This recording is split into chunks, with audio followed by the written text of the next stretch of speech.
Salam sejahtera saudara yang kekasih di dalam nama Tuhan Yesus Kristus. Kembali kita bertemu dan kali ini kita dalam topik yang baru mengenai kutuk. Aku dikutuk, nah itu kira-kira tema besarnya. Tapi pakai tanda tanya loh ini, nah gitu ya. Nah saudara, pada kesempatan yang pertama kita akan membicarakan sebetulnya apa sih arti kutuk itu atau terkutuk di dalam Alkitab.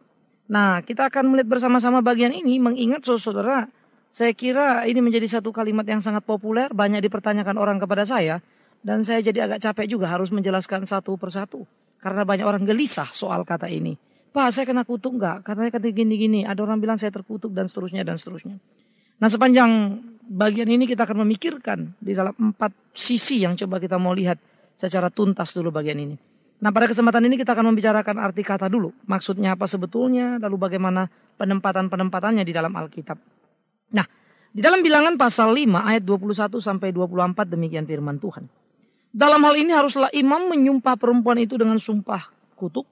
Dan haruslah imam berkata kepada perempuan itu, maka Tuhan kiranya membuat engkau menjadi sumpah kutuk di tengah-tengah bangsamu, dengan mengempiskan pahamu dan menggembungkan perutmu. Sebab air yang mendatangkan kutuk ini akan masuk ke dalam tubuhmu untuk menggembungkan perutmu dan mengempiskan pahamu. Dan haruslah perempuan itu berkata amin, amin. Lalu imam harus menuliskan kutuk itu pada selai kertas dan menghapusnya dengan air pahit itu. Dan ia harus memberi perempuan itu minum air pahit yang mendatangkan kutuk itu, dan air itu akan masuk ke dalam badannya dan menyebabkan sakit yang pedih. Saudara-saudara, kemudian saudara akan membaca kemudian bagaimana korban sajian akan diberikan dan seterusnya dan seterusnya dan seterusnya. Nah, apa yang sedang kita mau lihat dalam bacaan ini? Yang pertama, saudara, kita harus bersama-sama untuk melihat bagaimana sebetulnya perkara-perkara soal kutuk itu diatur atau apa artinya. Secara akar kata atau dari bahasanya, baik dalam bahasa Ibrani maupun dalam bahasa Yunani, kata kutuk merupakan sinonim-sinonim yang dapat dipakai secara bergantian. Yang bisa juga berarti sumpah. Sumpah serapah. Dengan kata kutuk itu kata yang sama. Ya. Mengutuki atau menyumpahi. Nah, tinggal nanti dipakai dalam konteks yang beda-beda. Nah, di dalam kata ini, maka dalam bahasa aslinya, kata ini bisa berarti seseorang yang mengutuk atau menyumpahi agar orang lain celaka. Agar orang lain rugi. Ya. Saya menyumpahi dia supaya dia rugi. Atau saya mengutuki dia supaya dia rugi. Yang kedua bisa jadi untuk menguatkan janjinya. Saya sumpah bahwa saya tidak akan ingkar janji. Yang ketiga untuk menjamin kebenaran kesaksiannya.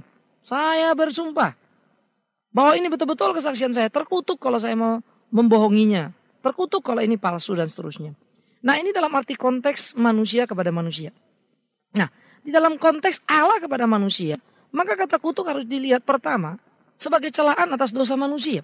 Di dalam bacaan kita tadi pasal 5:21, ya, maka dikatakan dalam hal ini haruslah imam menyumpah perempuan itu dengan sumpah kutuk. Dan haruslah imam berkata pada perempuan itu, maka kiranya Tuhan membuat engkau menjadi sumpah kutuk di tengah-tengah bangsamu dan seterusnya. Maka pada bagian itu menjadi celaan atas dosa yang dikerjakan. Si perempuan ini telah mengerjakan satu dosa dan jadi kutuk karena hal itu. Dia terkutuk karena dia menjadi najis. Karena dia sudah membuat hal-hal yang tidak baik. Ayat 20. Tapi jika kau padahal engkau di bawah kuasa suamimu berbuat serong dan menyemarkan dirimu. Nah itu yang kemudian menjadi kutukan bagi dia. Menjadi sumpahan bagi dia. Nah itu bisa satu celaan. Itu yang pertama dulu. Jadi Allah mencela dosa manusia. Karena apa yang telah dikerjakan manusia. Melanggar seluruh ketetapan Allah. Jangan berzina. Tetapi ini ternyata perempuan berzina. Maka terkutuklah dia. Yang kedua. Terkutuk itu bisa menjadi penghukuman atas dosa itu. Jadi hukum saudara. Atas apa yang dilakukannya. Sehingga dia harus menanggung itu. Sebagai konsekuensi dari tindakan yang dilakukannya. Karena kau sudah melanggar perintah itu. Terkutuklah kau. Maka dihukum. Dan inilah hukuman yang harus kau terima. Nah itu pengertian kedua. Pengertian ketiga adalah penderitaan karena penghakiman atas dosa. Tuhan mengutuki. Sehingga orang itu mengalami penderitaan berkepanjangan. Kenapa? Karena memang itu merupakan penghakiman atas dosa. Yang dikerjakan oleh manusia. Jadi itu bisa menyebabkan satu celaan atas dosa. Penghukuman atas dosa. Ya. Sebuah kutukan itu penderitaan karena penghakiman atas dosa itu sendiri. Oleh karena itu saudara-saudara. Kutuk sangat berkaitan dengan sikap hidup seseorang. Apakah dia taat atau tidak taat. Dari gambar perjanjian lama. Maka secara sederhana kita dapat berkata terkutuklah mereka yang mengandalkan dirinya. Tetapi diberkatilah mereka yang mengandalkan Tuhan. Terkutuklah mereka yang tidak taat kepada Tuhan. Tetapi diberkatilah mereka yang taat kepada Tuhan. Nah kalau kita melihat bagian-bagian seperti ini. maka kita akan melihat konteks itu sangat jelas sekali. Jadi soal kutuk, mengutuk. Nah saudara-saudara, kalau kita bertanya siapa yang dikutuk? Maka jelas kita lihat di dalam kasus yang sudah kita baca. Yang dikutuk adalah orang yang berbuat dosa. Yang nggak buat dosa, yang nggak dikutuk. Ya, sehingga orang jangan takut dikutuk Tuhan. Masalahnya dikutuk Tuhan apa nggak dikutuk Tuhan sederhana. Anda bikin dosa apa tidak? Kalau Anda takut berbuat dosa, otomatis Anda tidak akan dikutuk Tuhan. Itu saja. Jadi sebetulnya kutukan itu bukan jadi diskusi kita seharusnya. Tetapi jangan berbuat dosa, itu yang harusnya kita bicarakan. Tetapi dalam realitanya, di dalam kehidupan kita sehari-hari, kita melulu ribut membicarakan kena kutuk atau terkutuk ini, terkutuk itu. Tapi lupa, Anda hidup seperti yang Tuhan mau atau tidak.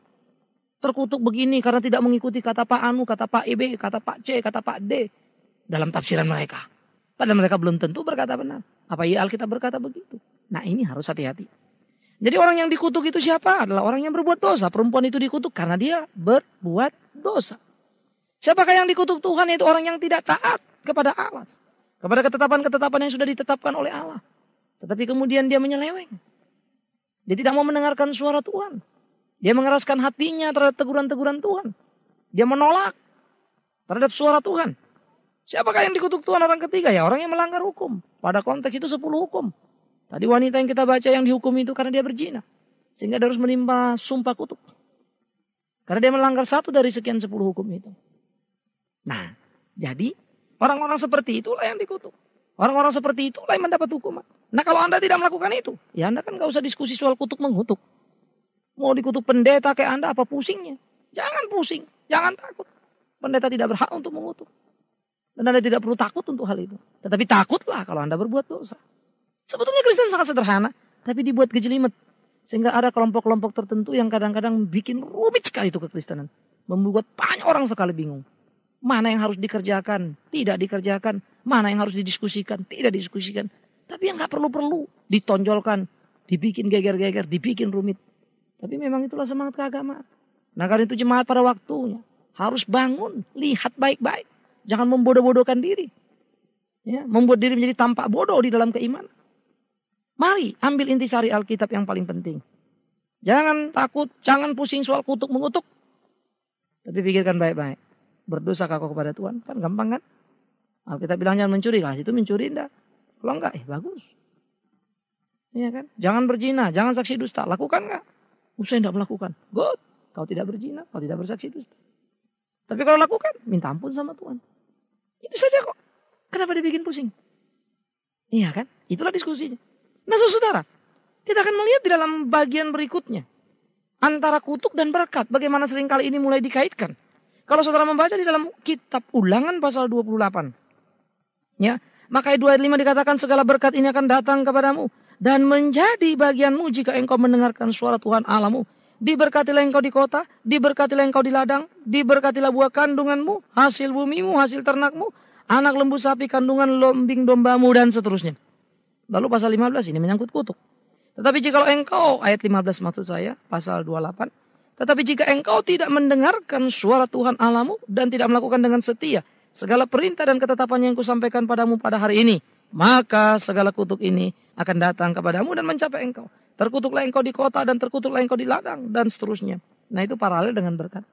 Cuma kalau kau tidak mendengar dan taat, dikutuk. Kalau kau dengar dan taat, diberkati. Nah, tetapi di sini menjadi sedikit permasalahan, saudara. Maka kalau kita melihat, terkutuklah engkau pada waktu masuk, terkutuklah engkau pada waktu keluar, begitu. Terkutuk. Maka nada ini coba mulai diberi sesuatu yang pokoknya negatif. Ini bukan soal baik tidak baik ya. Saya bicara negatif dan positif. Nah, kalau bicara negatif dia, maka dia anggapnya adalah terkutuk. Nah, kalau sakit gimana? Oh, itu terkutuk. Yang berkat apa? Ya, itu sehat. Kalau miskin gimana? Oh, itu terkutuk. Yang berkat gimana? Oh, itu kaya. Nah, ini jadi repot. Karena berkat dan kutuk kemudian diperpanjang. Padahal judulnya nggak ada di situ. Lalu ditambah-tambahkanlah semuanya. Artinya bagaimana? Artinya begini. Kalau engkau sakit bisa nggak karena dikutuk? Bisa. Tapi apakah semua sakit karena kutukan? Nggak tentu. Nah, sekarang mari kita ngelihat antara kutuk dan berkat ini. Pandangan yang sempit terjebak pada pandangan dualistik. Kalau sakit pasti karena dikutuk. Memang sih orang dikutuk bisa jadi sakit. Orang diberkati bisa jadi sehat. Tetapi tidak tentu, sekali lagi tidak tentu. Orang yang sakit itu dikutuk dan orang yang sehat itu diberkati. Pengaruh dualistik yang begitu kuat hidup di dalam kehidupan orang-orang Judaisme. Terus bertumbuh dan berkembang bahkan sampai kepada murid. Itu sebab pada waktu dalam kitab Injil Yohanes pasal 9 ada orang buta sejak lahir. Langsung murid tanya, dosa siapa ini? Mereka belum tanya kenapa buta, main dosa siapa aja. Dari mana taunya? Sudah mewarisi pikiran dualistik. Puji Tuhan ada Yesus di situ. Langsung dia jawab apa? Bukan dosa siapa-siapa. Artinya pikiran murid salah. Pak pendeta zaman sekarang banyak pikirannya salah. Dengarlah kalimat Yesus baik-baik. Kan begitu. Banyak pikiran jemaat yang salah. Dengarlah Yesus baik-baik. Lalu kenapa dia buta? Supaya nama Tuhan dipermuliakan. Kagetlah kita. Wih, nama Tuhan dipermuliakan kok orang jadi buta. Yang benar aja. Tetapi itulah Tuhan. Dia akan membuat apa yang akan dibuatnya. Dan dia tidak pernah bersalah dalam hal itu. Pikiran kita lah yang kurang besar untuk menangkap karyanya yang besar. Jadi jangan salahkan Tuhan. Yang masalah kita bukan Tuhan. Jadi jangan sempit berpikir dualistik. Betul. Orang diberkati bisa kaya. Tetapi tidak tentu orang kaya diberkati. Mazmur pasal 73 bergumul. Mengapa orang-orang yang jahat itu, yang lalim itu bisa kaya, gemuk-gemuk dan seterusnya dan seterusnya. Pokoknya lukisan yang bagus-bagus. Padahal mereka gak benar. Itu jeritan Mazmur 73. Masih di perjanjian lama itu. Begitu. Tetapi ada orang yang hidup susah. Sulit, berat. Diberkati oleh Tuhan. Berjalan bersama Tuhan. Jadi saudara-saudara hati-hatilah. Jangan sembrono. Begitu ya. Jangan memutar balik hal yang tidak pas. Nah jadi pengertian kutuk. Jangan dikaitkan kalau ada orang susah, orang pusing, orang ini langsung. Oh ini dikutuk ini. Hati-hati ya. Hati-hati. Orang yang dikutuk adalah orang yang berbuat dosa. Bukan orang yang sakit. Orang yang dikutuk adalah orang yang tidak taat kepada Allah. Bukan karena miskin. Orang yang dikutuk adalah orang yang melanggar 10 hukum Tuhan. Bukan karena ada masalah. Kalau ada masalah terus saudara sebut dia dikutuk. Sempit sekali. Karena banyak orang Kristen bergumul dalam masalah. Hanya saja mereka ditolong Tuhan menyelesaikan masalahnya. Ya. Nah, jadi luruskan dulu pikiran. Saya kira jangan membolak-balik seluruh kesimpulan menjadi kacau dan karu-karuan. Orang beriman pasti berbuat. Orang yang beriman kepada Yesus pasti berbuat. Pasti berbuat. Tapi orang yang berbuat belum tentu beriman. Jadi orang Kristen yang beriman pada Yesus pasti berbuat baik. Tapi orang berbuat baik belum tentu orang beriman. Karena ada orang tidak beriman juga bisa berbuat baik. Nah ini jangan dibolak-balik automatically. Gitu ya. Orang yang diberkati Tuhan bisa kaya. Maka orang kaya pasti diberkati Tuhan. Salah besar. Ini kesalahan-kesalahan dari banyak rekan-rekan hamba Tuhan yang harusnya minta maaf sama jemaat. Dan jemaat pun harus minta maaf kepada dirinya dan kepada kebenaran. Karena sudah membodoh-bodohi diri untuk menerima hal-hal yang salah. Akhirnya dunia ini mentertawakan kita. Mencemooh kita. Hati-hatilah. Kebenaran firman Tuhan bisa jadi kebenaran hakiki. Ya, jadi orang diberkati Tuhan bisa kaya, bisa. Tapi orang kaya belum tentu diberkati Tuhan. Itu dua hal yang beda. Jadi tolong hati-hati. Pandangan orang moderat lain lagi. Udahlah, soal kutuk berkat apa itu? Itu kan tergantung usaha kayak apa. Ini. Kalau orang moderat lalu melihat kepada manusianya. Kalau kau lakukan baik ya dapatnya baik. Kalau lakukan jelek dapatnya jelek. Ya, nyaris nggak terlalu salah sih. Tetapi di dalam hal ini yang menjadi salah adalah karena berorientasi kepada diri sendiri. Sehingga kutuk berkat itu menyangkut sial atau tidak sial. Itu saja. Hasil yang mau dicapai seperti apa. Maka orang-orang moderat memandang itu sebagai bagian daripada kesalahan manusia itu sendiri. Maka soal kutuk atau berkat itu soal manusianya. Nah ini jadi repot lagi ya. Nah bagaimana orang Kristen? Nah, orang Kristen jangan terjebak kepada pandangan-pandangan moderat tadi. Tetapi juga jangan terjebak kepada pandangan yang mengatasnamakan Kristen. Tetapi sesungguhnya sangat kuat dipengaruhi oleh dualistik. Yang memang sudah hidup dari Babilonia. Yang nempel kepada Judaistik. Sesudah orang Israel pembulang dari pembuangan dari Babilonia. Dan kemudian nempel terus pada kehidupan mereka. Karena jangan lupa di Israel ada banyak rabi-rabi. Ada banyak guru-guru yang mengajar. Itu turun dan mempengaruhi banyak orang-orang di sana. Model sama dengan orang Kristen masa kini. Ada banyak pendeta model-model sekarang. Nah celakanya. Jemaat lebih suka mendengarkan khotbah Pak Pendeta. Daripada membaca Alkitabnya.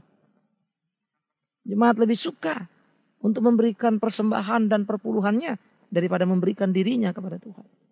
Ini kenyataan kita. Karena itu saudara-saudara harus bangun untuk memiliki pemahaman yang utuh. Ya, jangan menjadi bola pingpong yang dipimpong kiri, pimpong kanan.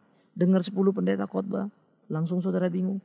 Jangan-jangan pun saya khotbah ini, saudara pun langsung bingung. Oh gitu ya? Kok bukan gini? Oh gitu ya? Kok bukan gini? Baca Alkitab baik-baiklah. Ya. Karena itu orang Kristen harus melihat dengan tepat. Kutuk dan berkat sangat berkaitan dengan orang berbuat dosa atau tidak. Taat atau tidak. Melanggar atau tidak. Kepada 10 hukum Tuhan. Tetapi jangan membolak-balik. Ya, seperti yang saya katakan tadi. Orang diberkati bisa kaya. Puji Tuhan bisa. Tetapi orang kaya belum tentu diberkati Tuhan. Karena bisa jadi orang kaya itu musuhnya Tuhan. Banyak raja-raja Israel yang kaya-kaya. Banyak orang-orang yang bukan Israel kaya-kaya. Makmur-makmur. Tapi dibenci oleh Tuhan. Wah, cerita Alkitab udah numpuk itu kok. Lazarus naik ke sorga. Padahal hidupnya miskin. Borokan kepala sampai kaki. Tapi masuk sorga. Orang kaya itu. Pesta pora terus. Punya kitab Musa. Masuk neraka. Mau ngomong apa saudara? Lihat itu dong gitu loh. Jadi jangan dengerin pendeta melulu. Nah, kalau pendeta gak cocok sama Alkitab ya sorry dong. Pendeta itu cuma manusia biasa. Dan maaf yang bisa jujur tapi juga bisa nipu. Nah Anda jangan gitu dong. Dengan memanjakan atau tidak mengkritik atau tidak mengkritisi. Para pendeta sebetulnya banyak jemaat menjebloskan pendeta. Pendeta perlu dikritisi. Ya, dengar pendeta Bingman khotbah. Wish, hati-hati. Pasang kuping baik-baik. Lihat statementnya. Dengar statementnya. Betul enggak? Nah betul kasih tahu saya. Tapi kalau kasih tahu tolong jangan. Wah nggak bisa begitu, Pak, harus begini-begini. Begitu ditanya, ya ayat Alkitab mana yang bilang gitu. Pokoknya begini, pokoknya begini. Saya pusing juga kalau berurusan begitu ya. Kalau sudah main pokoknya linglung saya.